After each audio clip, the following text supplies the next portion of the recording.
Aksi heroik mewarnai insiden kebakaran di sebuah desa pesisir Korea Selatan di Kabupaten Yeongdeok, Provinsi Gyeongsang Utara tersebut pada 25 Maret 2025 sekitar pukul 23 waktu setempat.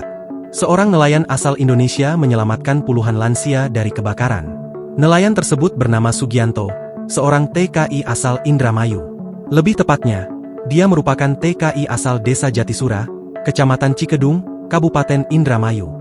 Aksi heroik itu dilakukan Sugianto bersama dua temannya yang juga TKI, Dipyo Leo dan Vicky Septa Eka.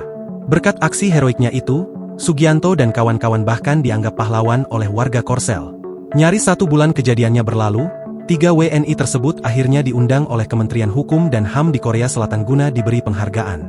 Bertemu dengan Menteri Kehakiman Korsel Park Sung-jae, 3 WNI yakni Sugianto, 31, Dipyo Leo, 24, dan Vicky Septa Eka, 24, tampak semeringah.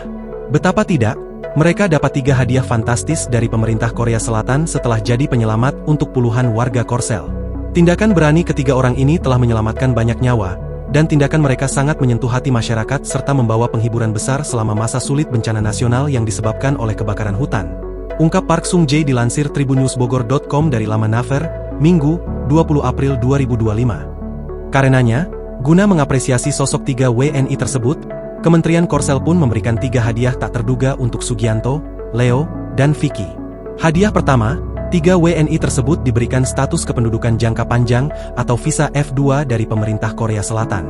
Sebelumnya, 3 WNI yang bekerja sebagai nelayan atau anak buah kapal di Korea ini hanya punya visa kerja E94.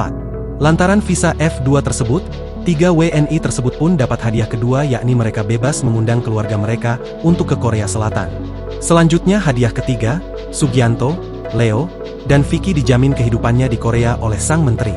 Diakui Sugianto, ia membantu warga Korea saat kebakaran dengan ikhlas karena menganggap mereka adalah keluarganya. Para tetua di lingkungan ini sudah seperti keluarga saya. Saya melakukan apa yang harus saya lakukan. Mimpi saya adalah suatu hari nanti bisa sukses di Korea dan menjadi kapten, ujar Sugianto usai menerima penghargaan. Download Tribun X sekarang. Menghadirkan lokal menjadi Indonesia.